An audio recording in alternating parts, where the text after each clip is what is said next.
trai của bác tên gọi là Tim. Tên Tim á? Vâng, tay là bác về thăm nhà. Nhưng mà về chẳng thấy con trai ở đâu. Bác đi chỗ khác đi, nhà này có nhà này tôi không biết đâu. Con trai. Bà ngoài này đi. Bà là ai ấy nhỉ? Con không nhớ mẹ à? Bà ngày xưa bỏ đi lấy người khác, bây giờ lại về tìm con à? Mẹ cũng thương con mà. Bà bỏ ra. Đi. Con đưa bà đi đi. Sao thì con? Đi về đi. Con này. Con đi đi. Con.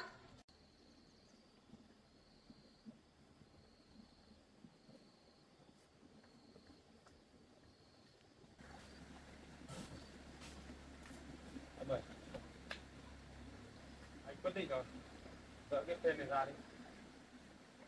Thì sau mọt nó đục ăn hỏng hết rồi. Thay bằng gỗ thôi. Bây giờ nhà đồ đạc toàn bụi bẩn. Anh thấy mấy hôm nay sâu mọt nó phá nhiều quá. Này. Cái nồi mình để con đúng một đêm thôi mà toàn cái một cây thế này. Quyết định thay thôi nhỉ? Dỡ này ra xong là anh đi tìm xem con gỗ về làm bằng gỗ thôi, đỡ bụi. Vẫn còn chắc ấy, nhưng mà bụi quá. Để anh đi lấy đồ về dỡ ra thôi.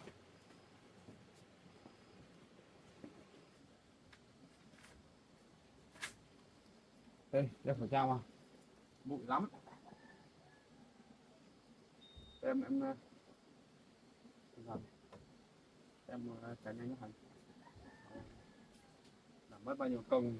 Thiết thế ngày trước không làm bằng cái tre này. Chắc lắm.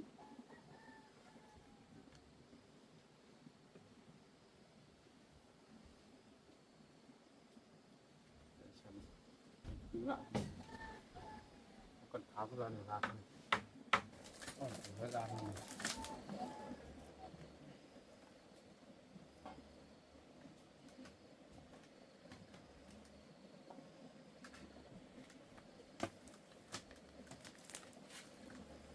Cái này rất hâu.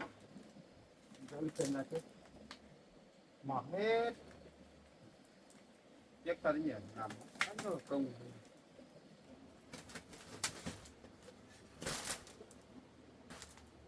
Em vào trong nhà em tháo ra đi. Dỡ ra hết để gọn vào, mai làm củi thôi.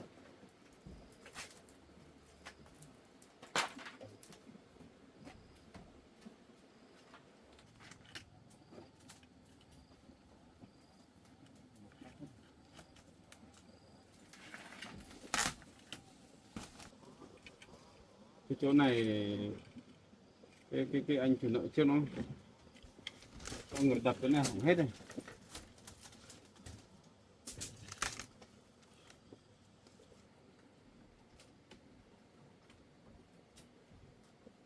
Thôi anh tháo.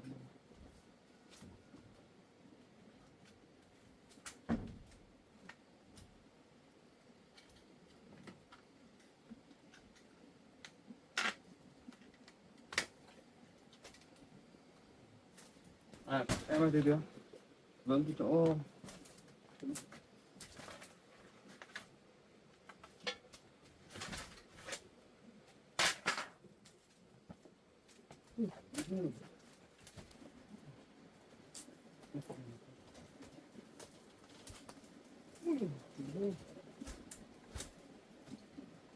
sao nó chắc thế nhỉ?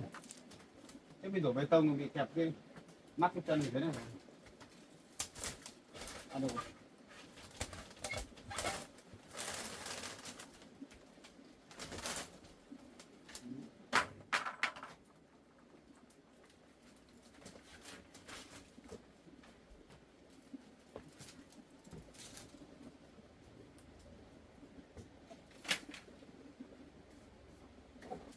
Bác cháu phá cái bát đi làm lại à? Để cho dỡ ra để thay bằng vật liệu khác rồi bà. Tre nứa này mọt hết rồi. Bụi lắm. Hôm nay nấu ăn khó quá. Gió thổi về bụi bay đầy nhà. Dỡ ra thôi bà. Này, mọt không này. Để mỗi cây này là không mọt thôi. Cái bên này, bên nứa này mọt hết.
Không dỡ đi không được, mọt kinh khủng. Ui.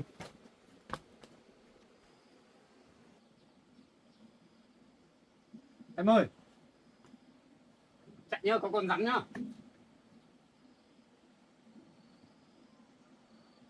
Con rắn đấy, có con rắn ở trong cái góc nhà này này. Thật đấy. Ôi, sợ quá. Nó hình như là ở bên dưới cái nồi ấy. Anh sợ nhất rắn đấy. Để thật đấy.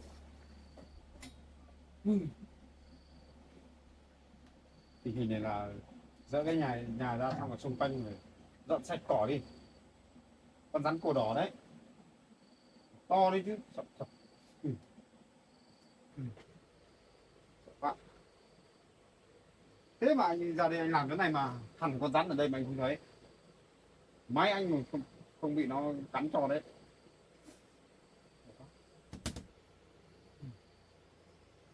Anh sợ rắn lắm rồi. Thật nhá, làm dỡ ở đâu phải ý nhá, có rắn đấy.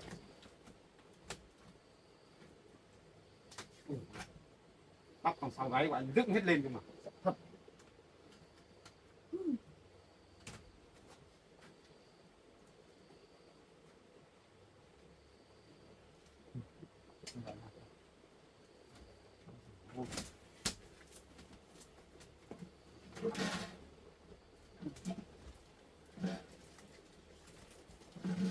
Cái này buộc đầu chắc thế này.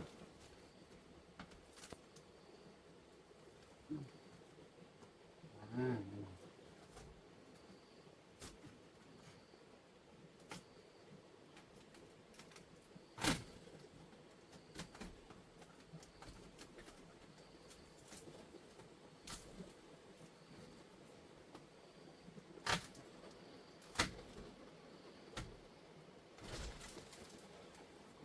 ui, vẫn chưa hoàn hồn, sợ thật đấy.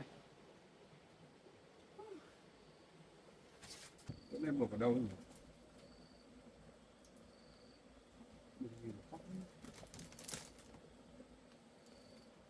À, thế mà nhìn không thấy.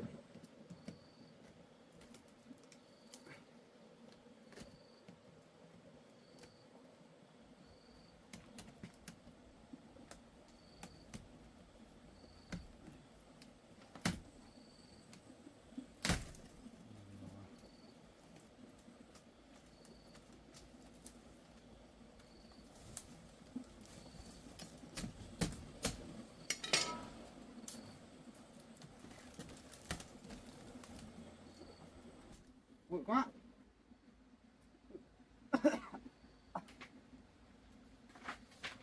Rồi, quá, để anh làm không? Nhà phên nứa này thống nhất một điều là bút mọc nhanh đi chứ, mới làm được có vài tháng một nên này.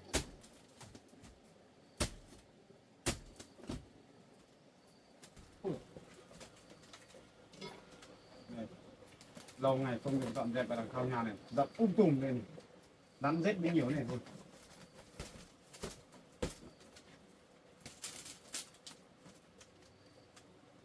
Nặng nhất nhỉ. Mắc cái gì nữa. Không giờ. Hiện này cho tới đây làm củi, không thì mang đi rào hàng rào nhà thôi. Mai đến rào đằng sau ấy. Bỏ phết đây còn gì nữa. Ở mặt trong mình hay quét, còn không có bụi mà dỡ ra mặt đằng sau thì thôi rồi.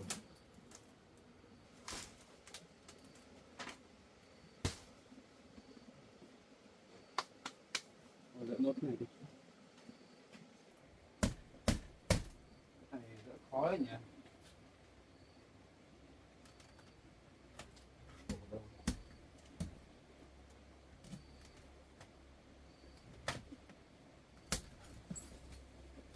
Biết hết rồi nhỉ. Cái này lấy kiểu gì để ra nhỉ?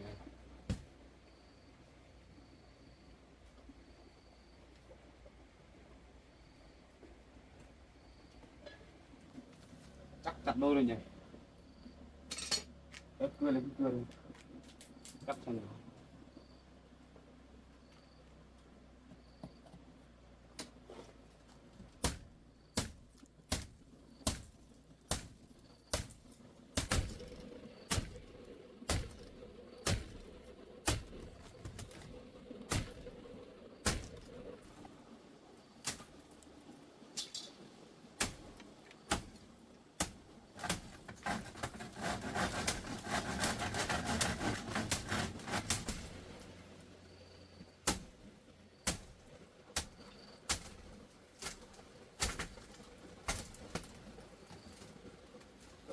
Chỗ này tôi chặn.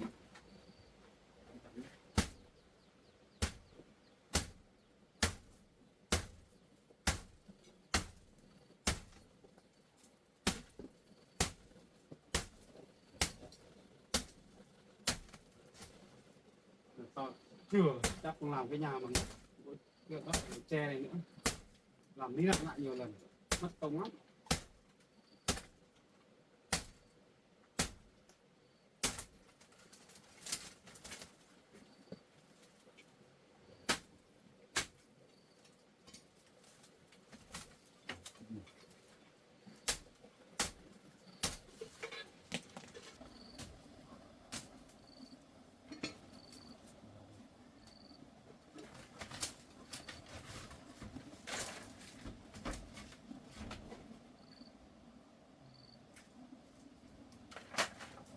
Ui, cái này lại khó đây này em ơi.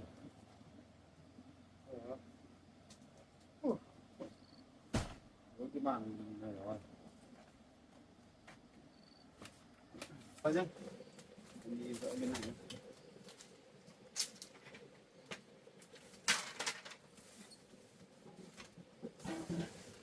Ôi, anh phải đạp kỹ nhá, còn có rắn.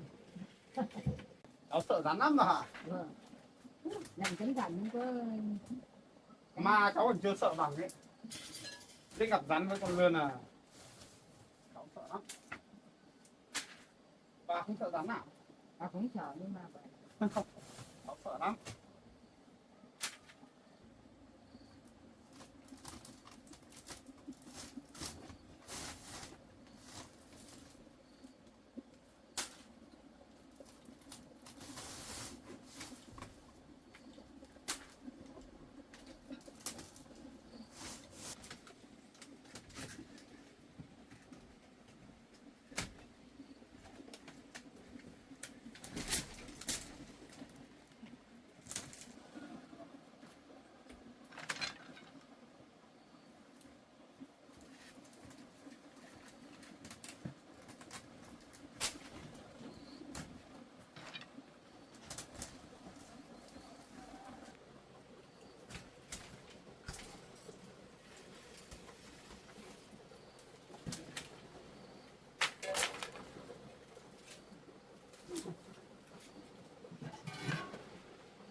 Bà xuống đây làm gì? Cháu bé ngủ cho bà đi làm cái của ngon được mà.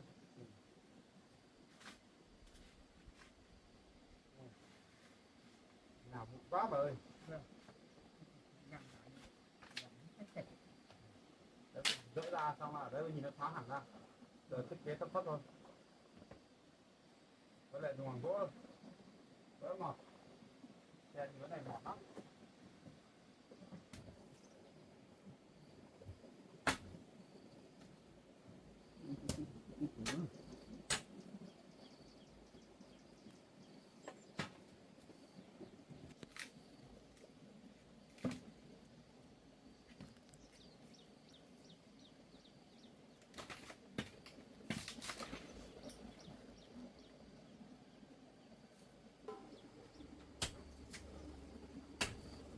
phê này kia đi đâu được nhỉ?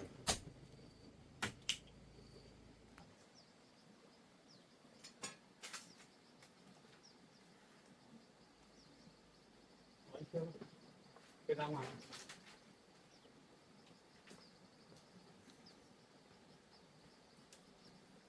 sửa sang nhà cửa cho nó đẹp tí.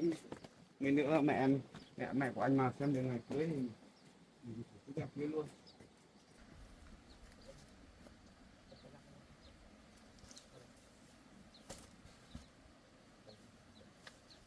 Có mong được cái đám cưới không? Đây cái sửa sang nhà cửa gọn gàng.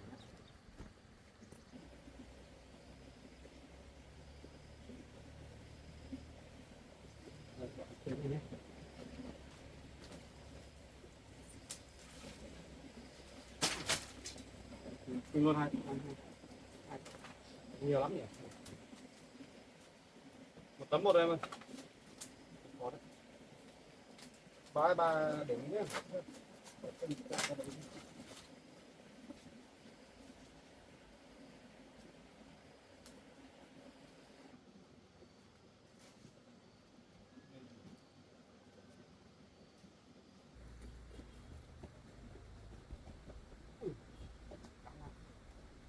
Làm gì cũng cõng á, bà cười, bà cười, bà cười mận đi, bà cười mận đi, con đấy.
À, à, cái chạm bát này ra để dỡ cái kênh kia. Kênh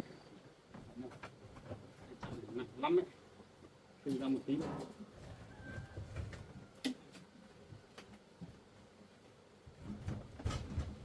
Rồi. Tạm thời thế đó. Dỡ cái kênh này ra. Hết rồi.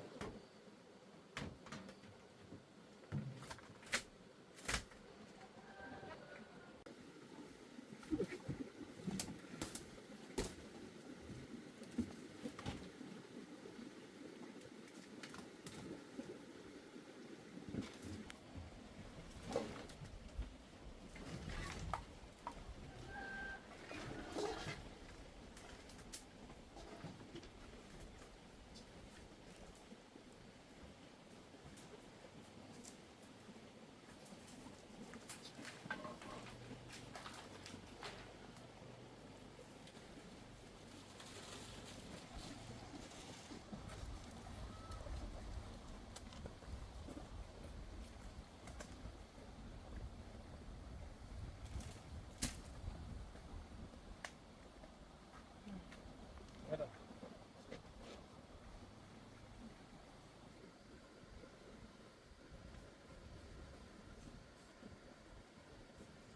Không sao, bụi một tí đâu.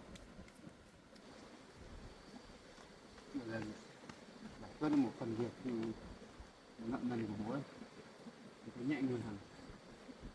Bây giờ làm một phần nợ gì khác, nhưng mà anh giờ hiện lại đang nợ ngân hàng,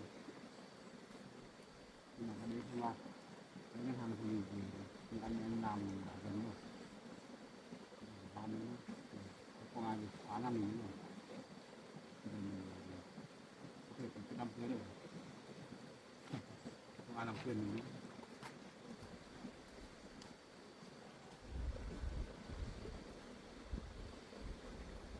Ba này của bà lấy nhà mình nhé bà ơi. À, chỉ việc nghỉ ngơi thôi. Trông giúp cháu em bé một tí là được rồi. Cái tiếng ngủ nó tài không biết cái dạy là cái Cần phải làm nhiều thì bà lớn tuổi rồi. Bà vẫn thích làm việc à? và thích làm việc đó. Và cũng thích ngành người bạn thế. Chưa bằng thế à? Ừ. Là không muốn nghỉ thế nào đâu. Còn kiến lại rơi hết vào đầu của bà thế này. Đó cũng chính là không vật. Ngon. Thế bằng mình lúc đó mà cái nhà nghỉ nhá. Cháu có mận động bếp. Cái này để làm củ thôi.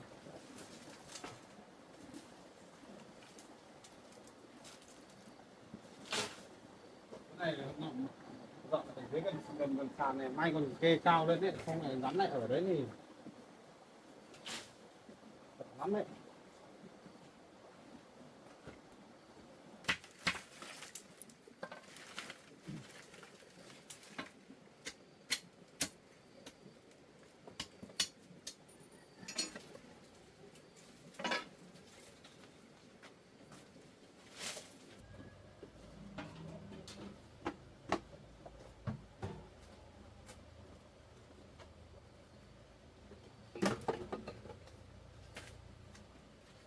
Rồi chủ quét đó.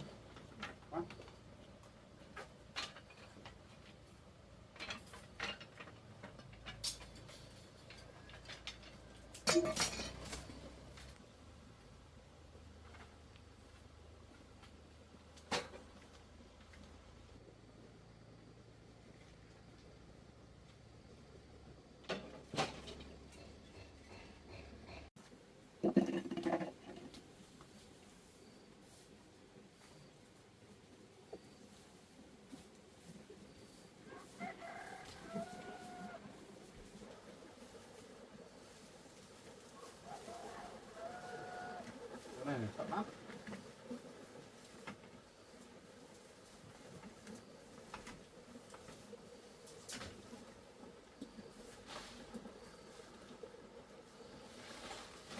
Cứ để ra đây đi, tí nữa anh bay đi vứt. Để chỗ này đã, sợ nó còn rắn lên. Hất cái đám cây lên. Ui, con rắn đây thật. Ui, chạy. Con rắn. Đâu ấy? Ui. Thật hình như là con rắn lúc nãy thôi. Đấy, thấy rõ ràng, thấy nó đi qua hàng rào mà sao nó lại quay về đây nhỉ?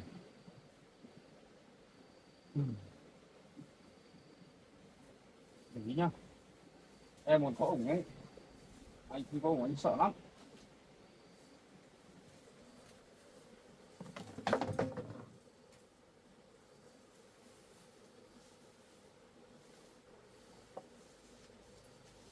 Để nhá. Kêu cái đám lá lên.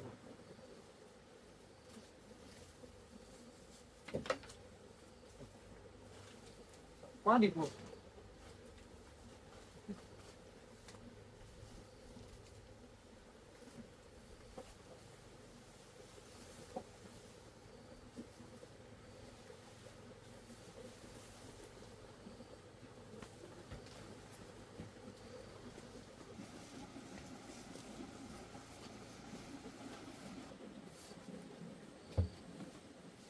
Em phải đi ra đây nhổ chỗ này chứ.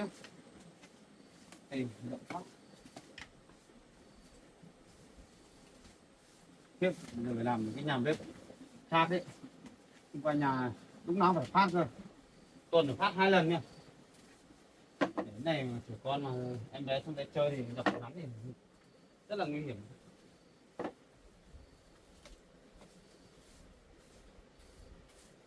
Biết thế ngày trước anh làm cái nhà bếp cao bằng cái nhà mình ở theo an toàn hơn đấy. Đấy nhiều lắm, giết chuột cũng nhiều.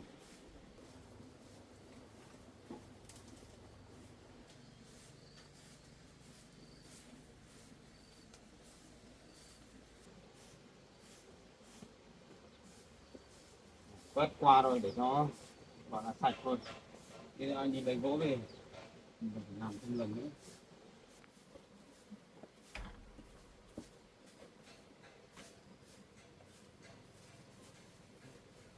Quay đâu? Bây giờ em dọn dẹp nhé. Để tiết kiệm thời gian ấy, anh sẽ ra ngoài trung tâm đi xem có nhà nào họ có cái gỗ ở họ bán này anh mua về. Mua lại này, ra xưởng gỗ cơ mới có. Anh xem có thì anh mua về, anh sẽ thiết kế lại cái nhà bếp của mình. Anh sẽ không rào cao thế đâu, để cho nó thoáng, chặt cái lá cọ này cho nó thoáng ra, xong là mình làm tầm này đâu, tầm này đâu. Nhưng mà ở tầng dưới mình sẽ vẫn phải rào kín, thì không là phòng rắn nó vào nhà. Ở trên thì mình làm thoáng đâu. Nhá, anh xem em dọn nhá, anh đi ra ngoài đó, thuê một cái xe nữa, một cây về để làm luôn.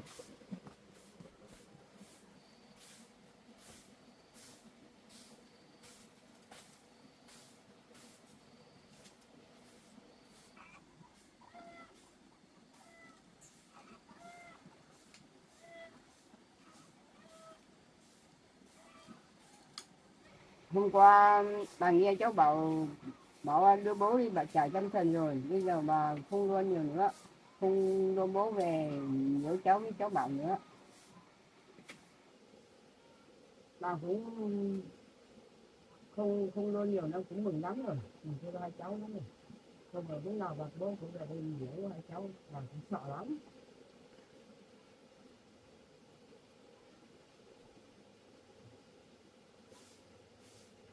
Cháu bảo cũng muốn làm một cái đám cưới xong thì hai cháu thành vợ thầy chồng này, không anh nhớ hai cháu nữa, mà con cháu cũng quyết chí làm ăn rồi, như con cái thì đến nơi đến chốn.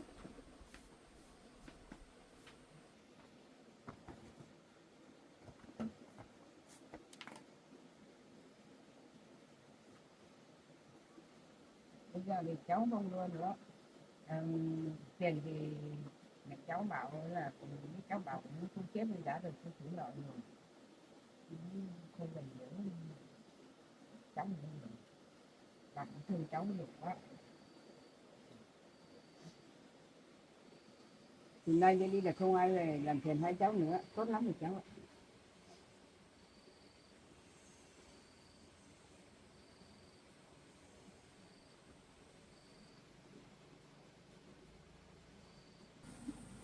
Bạn nhà con cháu.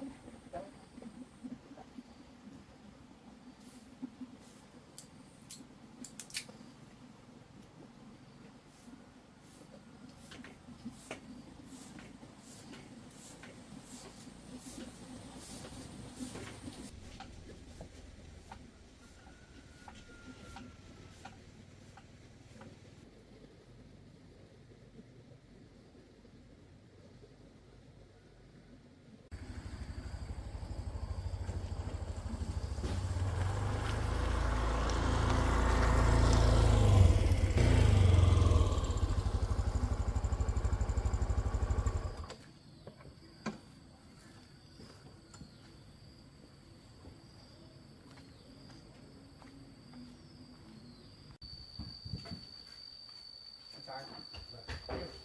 Cái lợi tu đây anh có bán không? Có. Còn từ này. Vâng, có bán này. Em đi chọn nhé. Vâng. Xong điều bao nhiêu thì anh bán cho em. Em đi chọn.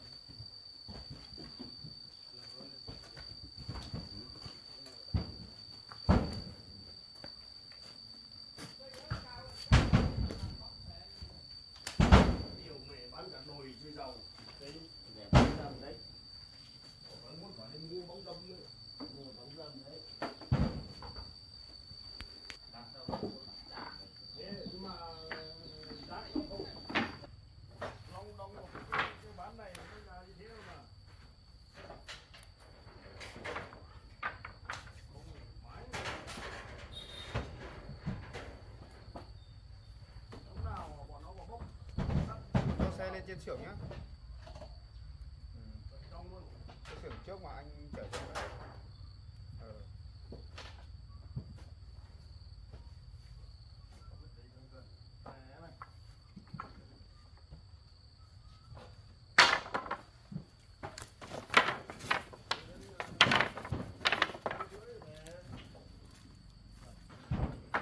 Bọn nó đi chơi tình thì được.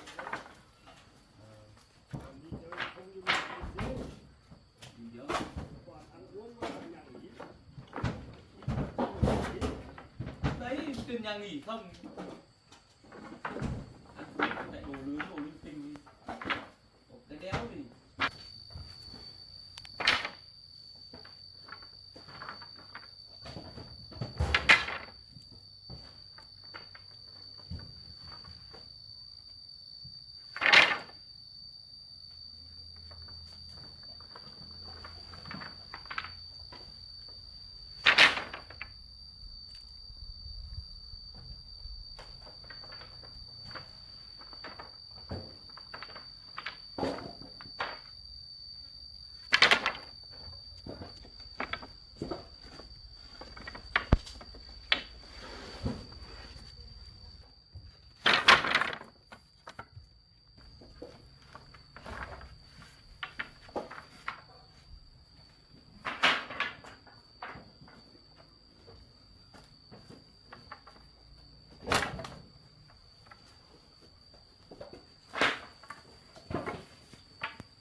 Anh cho xe vào đây đi.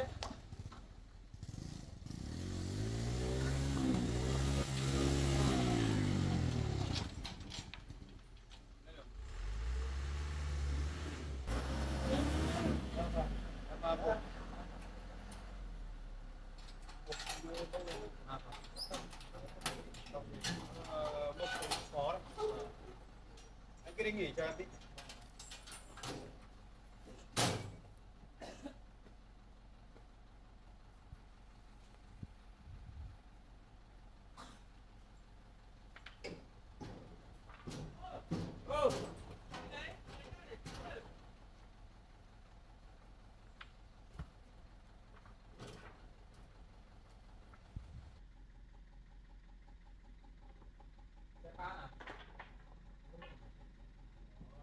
Kia về kéo á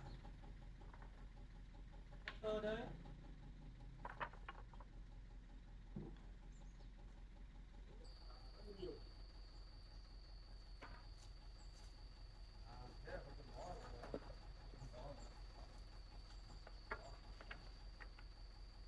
Đây.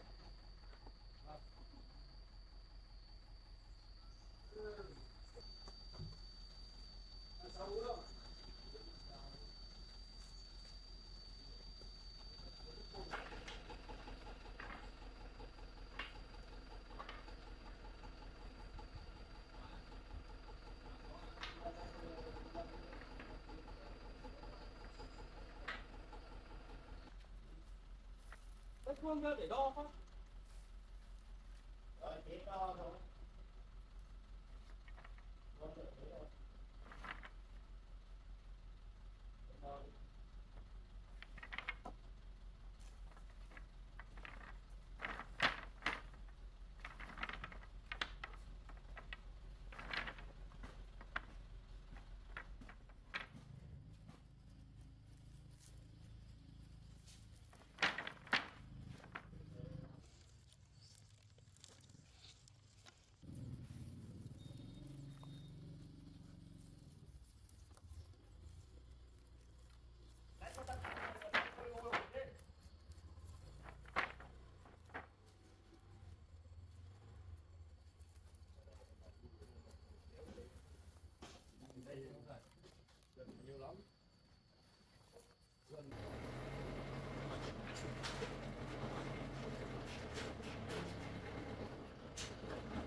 chở về hộ em đấy.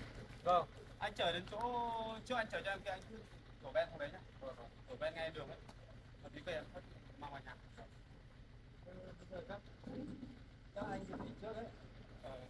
Em xe chưa không? Nếu mà em về đến trước thì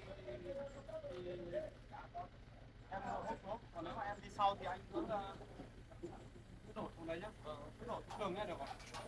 Còn tiền thì em gửi cho anh xe nhá.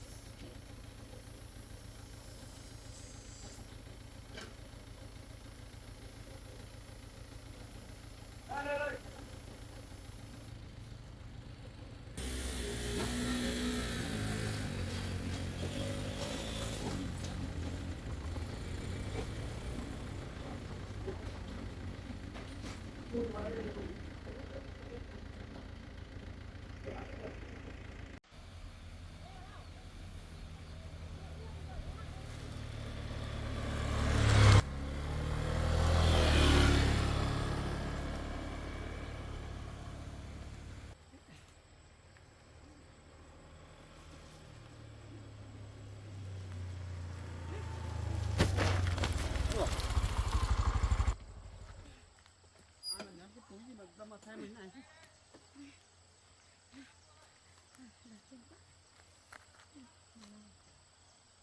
Ô, bác làm sao lại bò từ dưới lên thế? Ôi đau chân quá. Ngã xuống đây đau quá. Cô ơi, không, cô không phải là cái cô mà hôm trước cứu giúp bố cháu đấy à? Quá. Thế bác không nhớ cháu à? Không, bác là cháu là ai?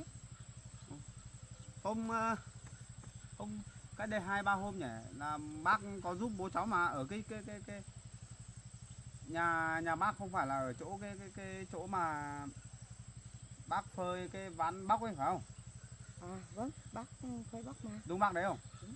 Đấy, cái hôm đấy là người bác giúp là bố cháu ấy. Thế á, bố của cháu á? Vâng. Bác Xong cháu quay xe lại cảm ơn bác đây, bác không nhớ à? Sao bác lại ngã xuống dưới kia? Bác về Ở đến đây đây. đường to mà. Về đến đây là có một cái xe ô tô to, nó dài, xong bác sợ quá bác tránh xuống đây là bác chợt chân lăn xuống đấy. À, xe to à? Đường này cũng bé. Cái này mà gặp xe tải to thì không tránh được đâu, mà bác đi đường bên này đấy nhỉ? Ôi nhưng mà bác sao lại... Bác đi từ dưới bò lên, bác cái túi sao lại ném thế? Suýt nữa là cháu ngã xe rồi. Bác không bê nổi rồi bác vứt ném lên, chả biết. Đâm vào cái đầu xe của cháu may thật. Suýt nữa thì cháu ngã đấy, cháu còn đang vội nữa. Thế bác có đau chỗ nào nữa không? Bác chỉ đau chân này. Mỗi chân à? Đau hai bên đầu gối. Ôi, dép giết gì đâu, bùn đất không này. Không. Đang đi đâu đấy? Bác về thăm con bác trên này. Thăm con á? Bác thấy hôm trước đấy là bác ở ngoài đấy đang phơi bóc ấy, phải nhà bác ngoài đấy à? Có nhà bác ở đấy nhưng mà bác đi lâu lắm rồi, bác đi ở được hơn 10 năm rồi. Để bác nhớ con quá bác mới về thăm con xem. Con À, nào. nghĩa là bác rời khỏi cái nhà của bác ở trên này là lâu rồi phải không? Vâng. Không giờ bác lại quay lại thăm nhà. Vâng. Cũng về đến đây cũng nhìn thấy lạ quá, bác đi lâu quá, lâu năm quá. Có thế bác đi bác không về nhà bao giờ? Từ ngày bác bỏ con đi, bác đi lấy chồng ở chỗ khác. Giờ bác mới cách đây được hơn 10 năm bác mới về đây, bác thấy lạ quá. Sao cái đường cũng đi, trước cũng không đi đường như thế này, bây giờ mới thấy đường đi thế này. Gặp cái ô tô to quá, rơi xuống rãnh đau cả người. Giờ biết làm nào để đến nhà thăm con. Thế nhà bác có ở xa đây không? Từ xa mà tít ở trong kia kìa. Tít trong kìa. Biết làm sao đi nổi chân đau nữa, biết làm sao. Thế bác ngồi dậy nào, ngồi dậy xem còn đau chỗ nào nữa không? Ôi trời ơi. Đau quá cũng đi nổi. Ui. Bác có đi đường đấy?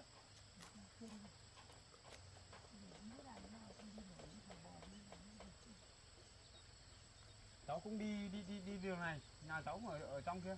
hay là để cháu đưa bác về luôn, tiện đường cháu đưa bác về. Cháu đưa bác về với. Ờ, ờ. May quá hôm nay gặp lại. Hết. Thế nhà cháu cũng ở trong này à? Vâng, nhà cháu cũng ở trong này này. Hôm nọ đón bố, bây giờ bố nào rồi con cháu? Ờ, bố cháu thật ra là nhà của cháu đưa bố cháu về ấy là không phải đưa vào trong này đâu. Thế à? Bố cháu ở dưới nhà mẹ cháu kìa, tít ngoài kìa. Mẹ cháu ở khu ngoài kia. Vâng. Ở khu ngoài đấy, xong mà cháu đưa bố cháu đi vào viện tâm thần rồi. Vâng, cháu đưa đi rồi. Hôm đấy về là cháu gọi xe đưa bố cháu đi rồi. Thế bác lên xe cháu đưa bác về. May thật đấy. Tít nữa thì cháu ngã xe. Em bác lên xe cháu đưa bác về.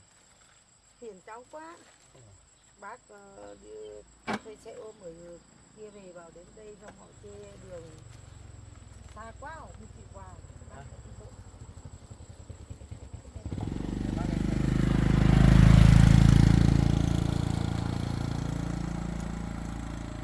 Sao bác không được ném đồ lên đường này nhá.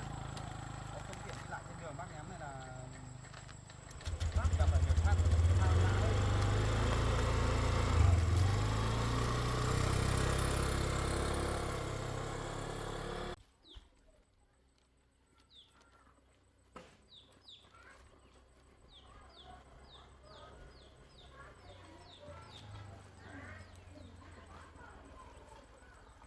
Đến đây là đến nhà cháu rồi đấy. Nhà bác ở đoạn nào ấy? Tít trong kìa.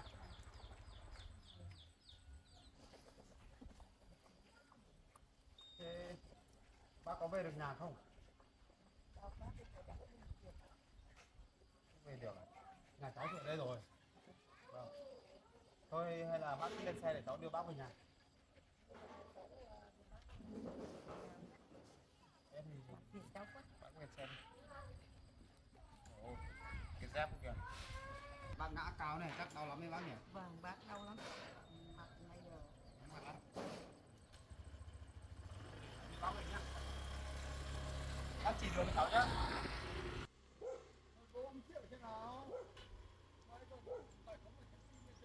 Đến chưa bác?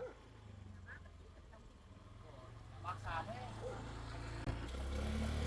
Không biết rồi sao? Đến chưa bác?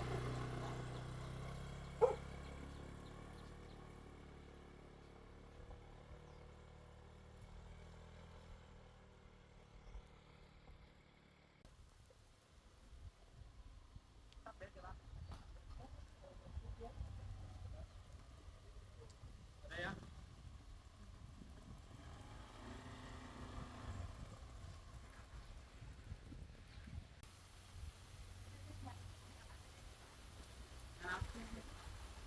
Nhà này á? Nhà bác ở đây Nhà thật á? bác ở đây thật mà. Nhà bác ở đây.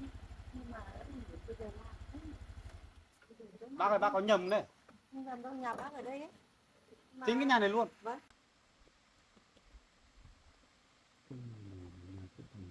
Thằng Nam đúng không? Chẳng lẽ đây là mẹ của cái thằng đấy. Bác ơi. Bác xem lại thế nào hay là bác nhầm nhà rồi? 10 năm, mười mấy năm rồi bác không về. Đúng cái nhà này nhà của bác ấy. Đúng nhà này luôn. Vâng, trước bác đi như nào bây giờ thấy lắm nữa.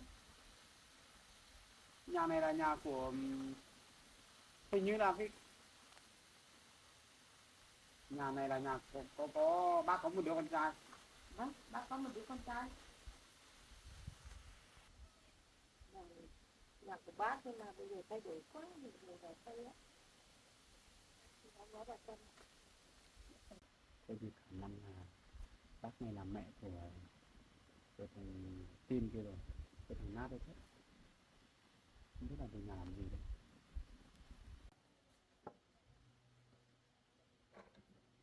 Con ơi, con trai ơi. Có ai nhà không bác?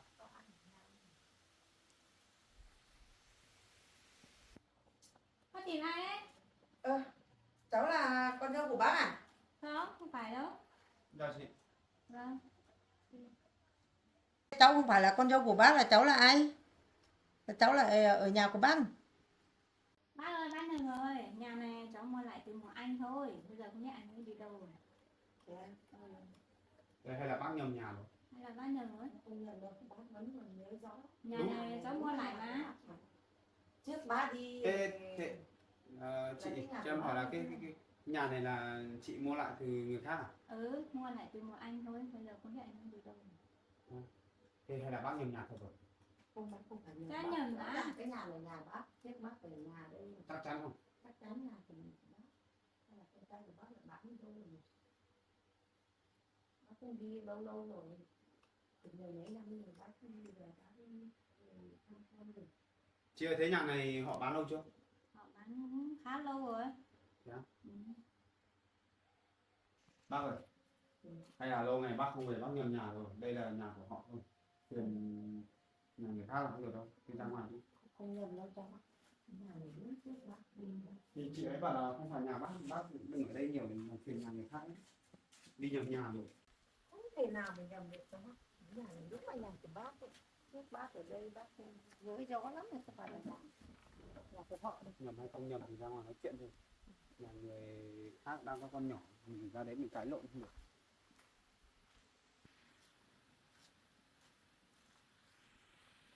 Hay là bác nhầm địa chỉ, nhầm chỗ nào rồi, lâu không về này.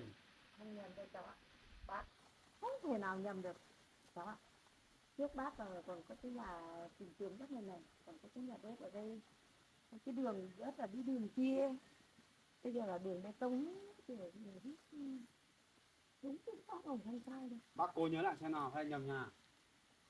Không nhầm được đâu, đúng là nhà bác thật đấy. Cái nhà bác ở đây là lúc bác bỏ nhà đi là nhà bác có mấy người? Có mấy thằng con trai. Mỗi một mình một đứa con trai, thế sao bác lại bỏ đi? Trước bác đi thì thằng con của bác cũng gửi cho các bác ở cùng các bác, xong bác đi bước nữa, chồng bác cũng mất lâu rồi. Xong là ở đây thì bác cũng sống một mình nữa, bác cũng buồn, bác cũng phải đi bước nữa. Thế là bác bỏ con trai bác đi lúc 10 tuổi à? Vâng, con trai của bác 10 tuổi nhưng mà thì Bỏ lại cho hàng xóm anh em á?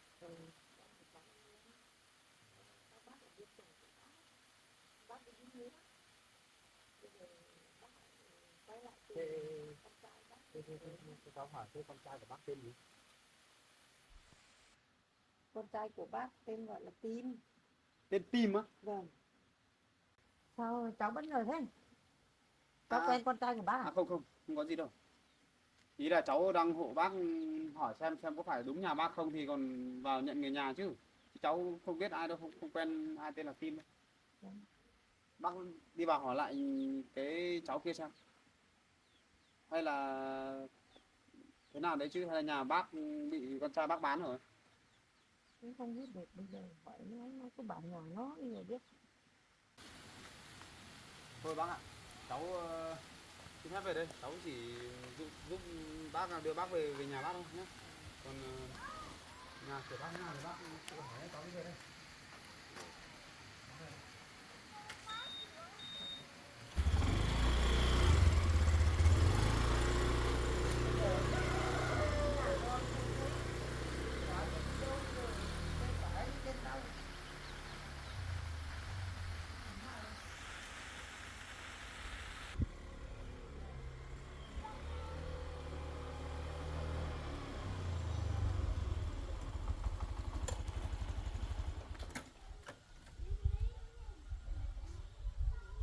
Cái bác này không biết có phải là mạnh của Tim không nhỉ?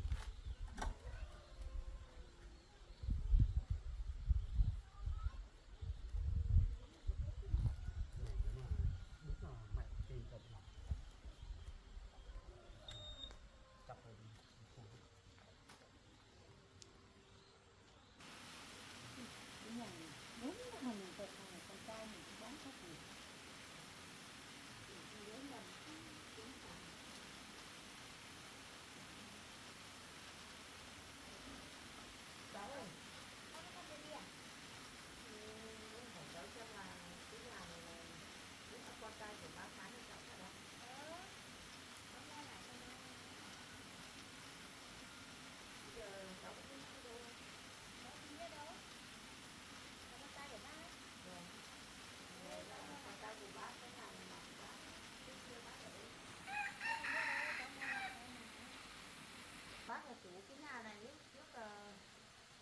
trai của bác bán thì bác không biết, bây giờ là bác về thăm nhà. Nhà này là nhà của bác, có thấy cháu ạ? Bây giờ con trai của bác bán thì cháu thì bây giờ bác về thăm nhà. Hôm nay là bác về thăm nhà, nhưng mà về cũng chẳng thấy con trai ở đâu, về là bảo bán cho cháu rồi, bây giờ bác là cái chủ nhà này đấy cháu. Cháu không biết đâu, bây giờ nhà này cháu mua lại rồi. Bác đi chỗ khác đi, nhà này cháu mua lại rồi, cháu không biết đâu. Con lắm con được vào mình về để thăm con nhiều, biết là con mình đâu. Để mình thăm nó xem vợ chưa như nào. Rồi chả gặp nó phải biết tìm đâu để gặp nó. Lạ lạ cái thứ nó.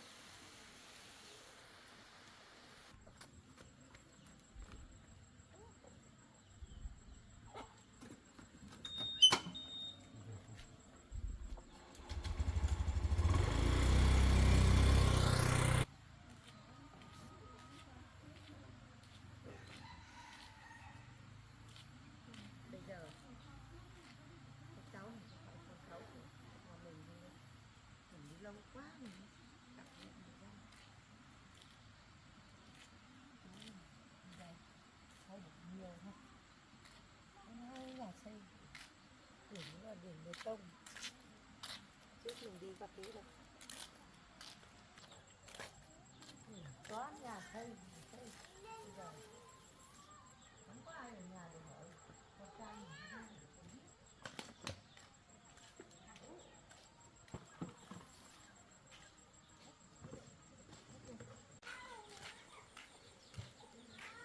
Cháu ơi, bố mẹ có ở nhà không? Mẹ cháu ở trong nhà. Cháu ở nhà.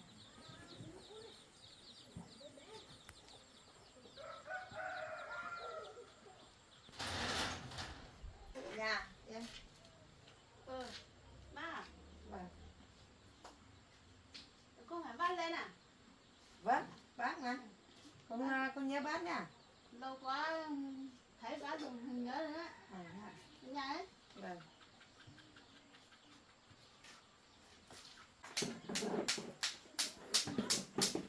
Lâu lắm bác cũng không được về nhà.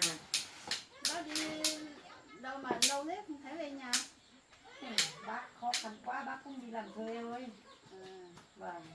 Bác hỏi xem con trai của bác bây giờ đi đâu rồi? Con trai của bác theo các chú các bác ở đây nó hư lắm, nó bán nhà hết, nó đi không biết đi đâu, là đi tù hay sao rồi, Nó bán nhà rồi á? bán rồi. Bạn nào lúc nãy vào xuống nhà mới bảo có một người ở. Nó đi tù á? Đi tù rồi, bác đi lâu quá nó hư lắm. Chết rồi, giờ cái làm nào? Con mình biết làm cái gì mà hư thế mà đi tù. Em ơi, cho bác hỏi xem mà con trai của bác nó bị làm sao mà để công an bắt đi tù. Con trai của bác đi hại người ta ấy, xong là công an về bác đi đột rồi. Bác đi đồn nhá? Vâng, con trai của bác hư lắm, nói không nghe, anh em nói không nghe đâu. Xong là nó nhiều quá, nó bán nhà, xong là nó không làm được cái gì đâu. Không biết là con của mình như thế nào, bây giờ nó như thế nhỉ? Làm cái gì lợ nần? Không biết làm thế nào. Thế bác cảm ơn nhé. Bác cũng xin phép bác đi về, bác đi gặp, đi hỏi công an xem là đặt thằng con trai cái tí đó. Bác cứ đi hỏi công an nha. Bác cảm ơn nhé. Vâng.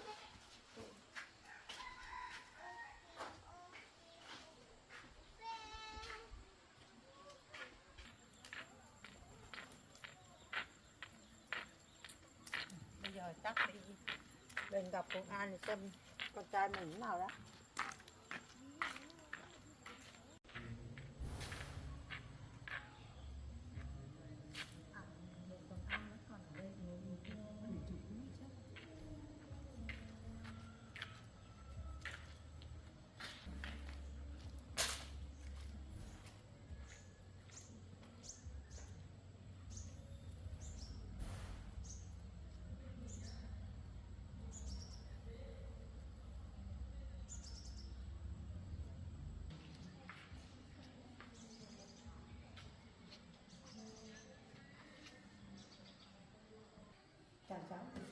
Chào bác. Bác đến đây có việc gì không ạ? Bác muốn để hỏi chú công an xem là có tù nhân Lý Văn Tim không ạ? Ở đây không ạ?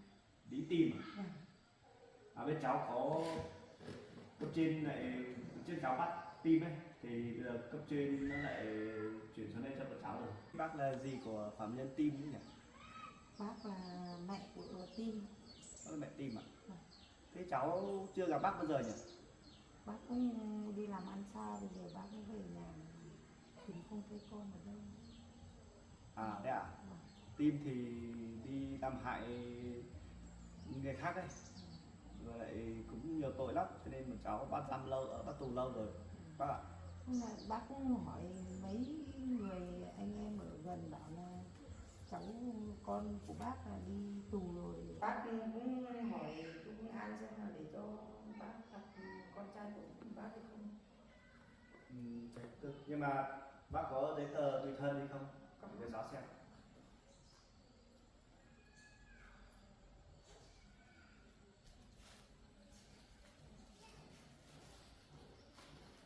Thẻ căn cước của bác ở đây. Vâng, cháu xem.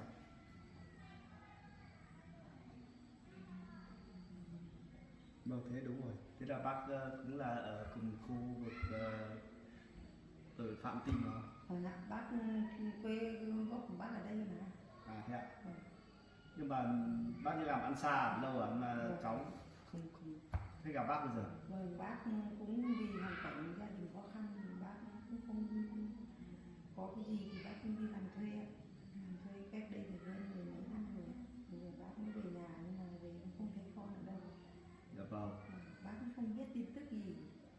Giờ hôm nay về đến nhà mới thấy con đi tìm ra bảo là con bị bắt rồi thì bác cũng về hỏi xin thăm con tí. Dạ vâng, thế được rồi bác. Thế thì để cháu đưa bác đi thăm con trai của bác. Bác cũng thấy cháu.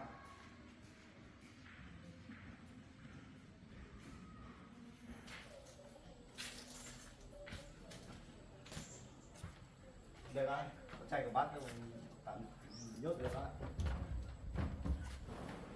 Tim ơi.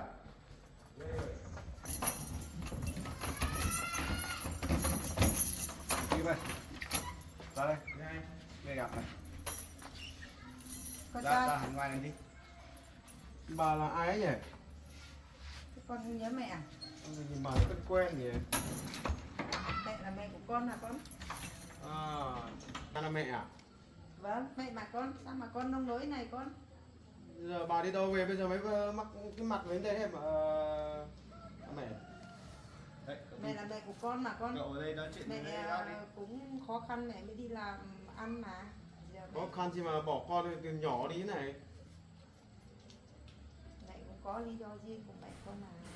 Thôi bác ở đây nói chuyện nhé. Vâng.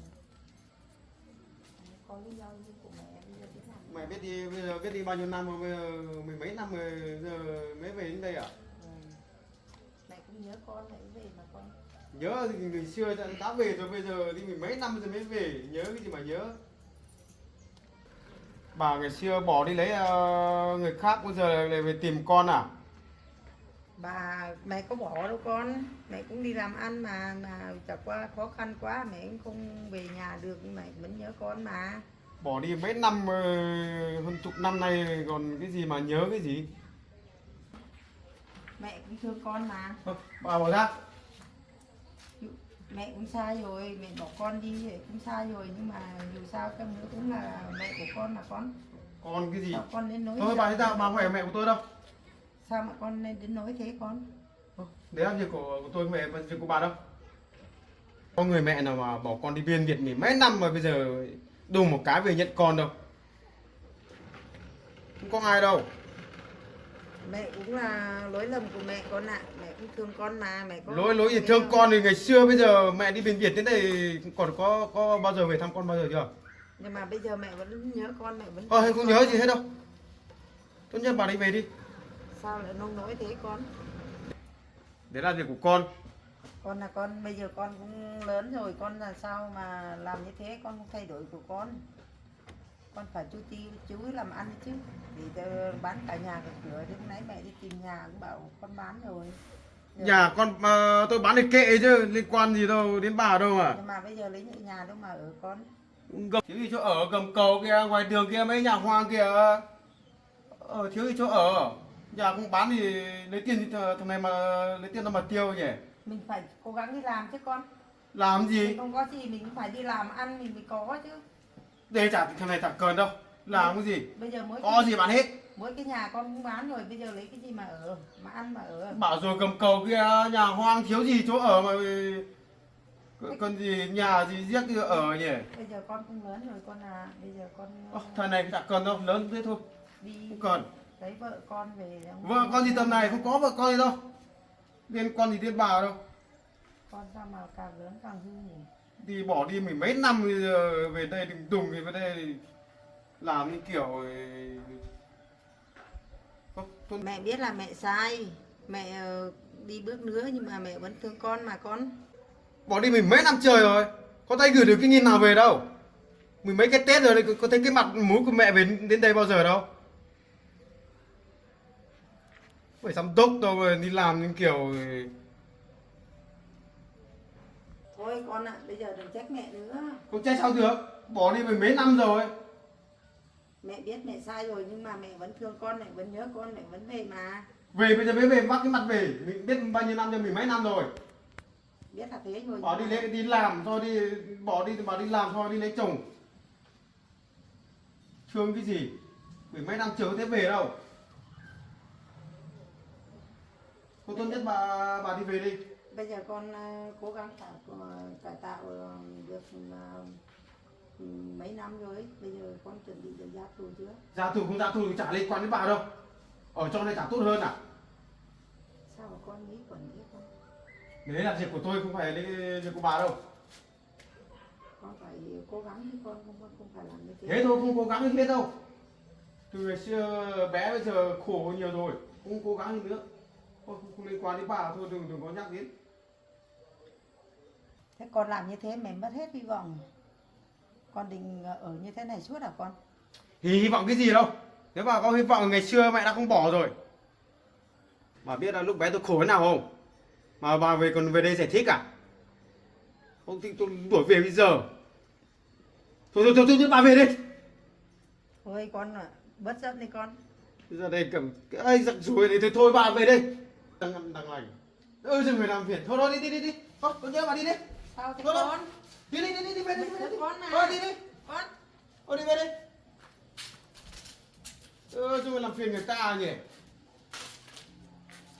Thôi đi về đi. Thằng này không có người mẹ như bà đâu. Về đi. Đi còn đứng đấy làm gì với bà đấy. Đi. Con ơi, con ơi gửi mẹ chứ con. Này, Lâu lắm đi mẹ về. nhớ con lắm rồi mà. Lâu lắm rồi mẹ mới về đến đây để thăm cậu, sao cậu rồi mẹ cậu đi thế? Thì thế là chuyện của em, gia đình của em. Không hề liên quan đến anh đâu. Thôi tốt nhất là mẹ đi về đến tuổi cái bà này đi về không em ơi. Này, với cậu biết đấy, cậu vừa đó, cấp trên vừa vẫn điều cậu xuống đây đấy. Người gì thì cái đấy không hề liên quan đến anh đâu. Đó là việc của gia đình em không? Thôi, bác ạ, chắc lâu lắm rồi thì bác không về thăm cậu Tim ấy. Thì bây giờ bác về bất ngờ quá, nên chắc cậu Tim nó còn đang giận, đang trách bác thôi. Giờ cháu cũng không biết là ngày xưa ấy, hai mẹ con bác thì xảy ra chuyện gì. Vâng. Cho nên bây giờ bác cứ bình tĩnh, xem là bác cứ tìm đi về nhà hay là chỗ nào để ở đi. Thì thỉnh thoảng 1-2 hôm đấy thì bác lại đến thăm rồi nói chuyện dần thì chắc cậu Tim nó khác nhận bác làm mẹ thôi. Mà lâu bác không được về, chắc nó cũng giận bác lắm. Bây giờ bác không biết làm thế nào thì bác không đi về. Lâu bác lại lên thăm. Rồi, thế thì bác cứ đi về đi. Có gì thì hôm nào bác lại đến thăm, cháu sẽ tạo điều kiện để cho bác thăm. Nói chuyện dần thì chắc sẽ được bác. Thì bác cũng nhờ chú công an cố gắng thêm cháu hộ bác nhé. Vâng, được rồi. Có gì cháu sẽ giúp đỡ bác. Có cái gì giúp đỡ bác nhé. Được vâng. Bác chơi là ở xa thì bác cũng không biết nói gì nhé. Được vâng. Hôm nay gặp cháu đầu tiên thì bác cũng không biết nói gì hơn nhé. Cố gắng Vâng. đưa bác nhé. Bác về đây. Vâng, có gì bác cứ đi về.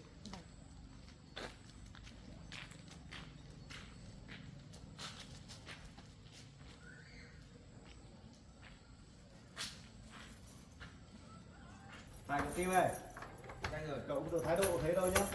Rồi anh cái đấy có vi phạm đến quy định của phòng giam đâu, cái đấy là giật mẹ em quá nên em nói thế thôi, có gì đâu. Tôi đang xem xét để cho cậu, hiện tại cậu đang cải tạo tốt đấy, thì cho cậu ra tù sớm đấy. Em biết rồi, em biết rồi, chẳng qua mẹ đi bỏ đi lâu quá, bây giờ về nhận con đột ngột này ai mà chấp nhận được. Thôi được rồi. Rồi anh ạ, cái đấy không sao đâu, có gì đâu. Rồi cái đấy việc của gia đình cậu thôi. Có gì thì cậu cứ cải tạo tốt đi. Vâng anh.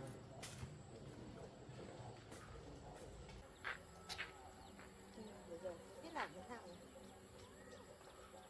Lâu về đến nhà bây giờ thằng con trai mình lại biết.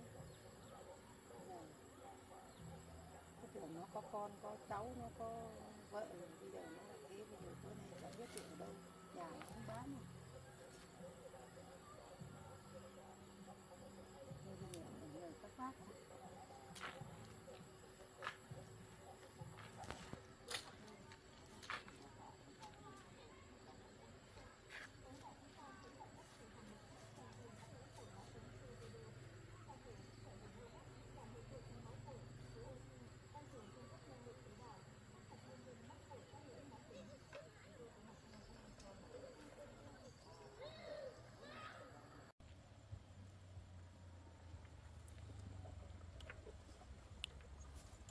Mang đồ bên đây à?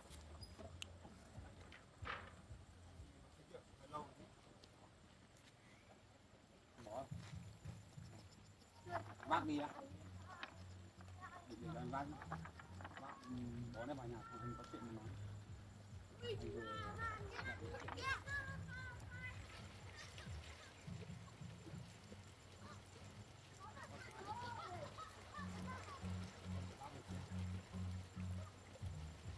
Anh vừa ba chị em à?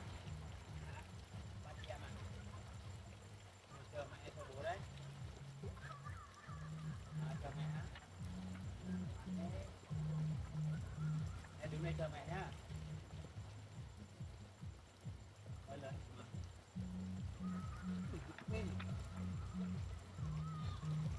Tiếng gì à? Cố gắng. Bắn. Tiếng mà. Tiếng đi thôi. Bác đi có.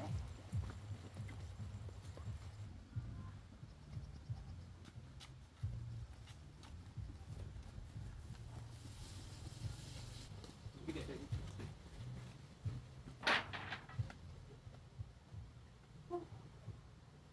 Một tí cây mà mất thời gian nhiều quá.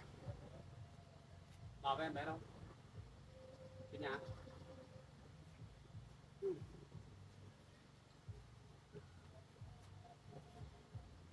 Anh vừa đi một cái gỗ này về làm nhà ấy. Trên đường về anh gặp một bác ấy. Bác đấy nó không biết, không hiểu sao lại ngã xuống dưới đường kia. Anh hỏi thì cái bác ấy bảo là gặp ô tô tải to xong là tránh không kịp, là vội quá là vấp chân ngã xuống dưới đấy. Bác ấy quăng cái ba lô ra đường, suýt nữa là anh ngã xe. Anh không sao đâu, anh vừa đi qua cái là cái ba lô cũng đập vào xe luôn, anh cũng dừng luôn rồi. Cũng may là không có phương tiện khác đi ngược chiều ấy. Anh mới hỏi bác ấy là người có sao không, bác bảo là đau cái đầu gối, đi khập khiễng không đi được. Xong anh cũng thấy tội, xong anh mới đưa bác ấy đi về, để anh đưa đi về. Nhưng mà em ạ, bất ngờ quá, đưa đi về nhà là đưa đi đâu, nhà bác ở đấy chỗ nào cũng ở đúng cái chỗ mà nhà của cái thằng ngã lại bố của đứa bé, đúng cái nhà ấy luôn. Bà đấy anh hỏi rồi, bà ấy nói bảo là nhà đấy là nhà của bác.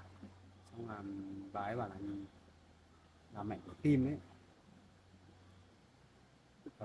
Anh hỏi rồi, anh hỏi kỹ rồi, bảo là bỏ nhà đi được mười mấy năm bây giờ mới về. Em sợ gì? Không, vấn đề đấy nó liên quan gì đến nhà mình. Sợ đâu.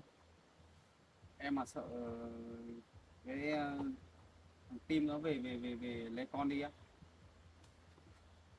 Em mà sợ thì anh khắc có cách, không sợ đâu. Bây giờ là mình cứ xem đã, xem bà ấy về làm gì này. nó không làm gì được thôi. Còn bây giờ thằng Mát đấy nó đang đi tù mà sợ gì nữa. Mát chưa được ra tù đâu. Đi xem á. Ờ, cái cái nhà của thằng Mát đấy bây giờ là như là nó bán rồi, nó bán cho người khác rồi. Nên anh vào gặp cái chị chủ nhà kia, chị ấy bảo là chị mua lại cái nhà đấy rồi. Bây giờ ra đấy gặp sang gặp bác đấy được. Biết đâu bác đấy lại không có nhà ở lại đi đâu ấy. Đi trên đấy á. Cái trên kia xem có phải là nhà của bà đấy không á. Cháu ơi, cháu nói gì cái kia ra tù rồi. À không bà ơi, không phải đâu. Bố đứa bé chưa được ra tù đâu. Không phải đâu. Cháu hôm nay cháu vừa gặp một bác mà thấy bác ấy, cháu đưa bác ấy về chỗ nhà của bác ấy là đúng cái nhà của bố đứa bé này. Cháu vẫn đang nói chuyện về chỗ đấy. Đang nghĩ là sợ là bà đấy là mẹ của Tim ấy. Anh không dám chắc là bà đấy là mẹ của Tim, nhưng mà trong quá trình anh hỏi ấy, anh nghĩ là nếu mà khả năng, nếu mà bà đấy không nhầm nhà ấy, chuẩn nhà đấy là nhà của bà đấy thì khả năng cao là bà đấy là mẹ của Tim ấy. Nhưng mà thôi, nếu mà em muốn đi xác minh lại thì anh đưa em đi xem. Nếu mà bà đấy mà đang ở lại nhà đấy ấy, thì đi xong và đưa em đi xem. Bà lại nhà một tí nhá. Cháu đi ra cũng bạn ra mặt. Em không phải sợ đâu, không phải lo lắng quá đâu mà. Biết đâu bà đấy lại nhận nhầm nhà, không phải là mẹ của Tim thì sao. Bây giờ mình chưa biết rõ đâu mà. Và mẹ anh thấy như vậy là anh cũng hơi lo anh hỏi nhé. Em cứ đi thôi, đi xem thế nào, không phải lo quá đâu.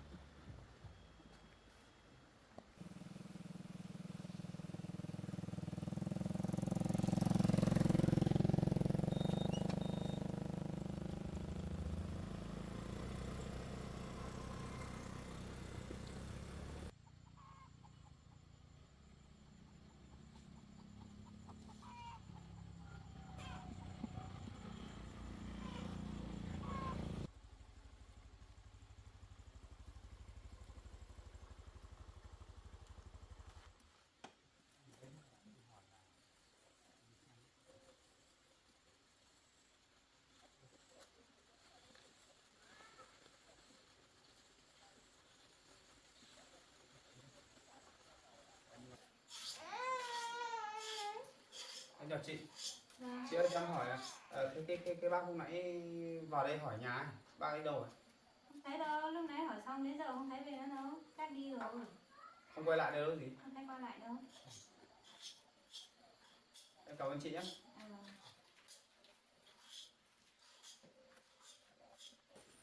Đấy anh bảo rồi, chắc chắn là bác ấy nhận nhầm nhà rồi, không có chuyện đấy đâu. Chắc chắn là không phải. Tự nhiên lại về đấy nhận nhầm nhà. Bác ấy chắc là đi về nhà đấy, không thì đi về làm kiểu là đớt đi đấy. Bây giờ em không phải lo nữa nhé, không phải lo lắng chuyện đấy đâu. Làm gì có chuyện mẹ Tim, thì trước giờ có thấy mẹ Tim bao giờ không. Không lo nhưng về đây.